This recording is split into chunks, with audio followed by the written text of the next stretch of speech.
చాలామంది వాళ్ళ ఆలోచనలు ఎలా ఉంటాయంటే ఆత్మహత్య వైపు నడుస్తాయి. ఆత్మహత్య పాపం.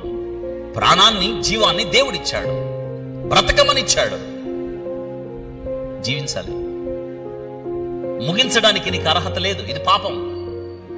అందుకే నీ కాలమునకు నీవే ముందు అన్నాడు. మరణమే పరిష్కారం అయితే ఎవరు మిగలరు కదా. నీకున్న సమస్య ఆత్మహత్య పరిష్కారం అయితే మీరు ఆలోచించండి, పిరికి వారంగా మారుతాం మనం.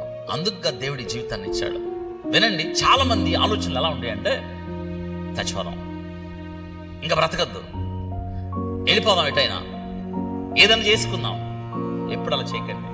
నీ జీవితంలో ఎదురయ్యే ప్రతి పరిస్థితి it's time to prove your self.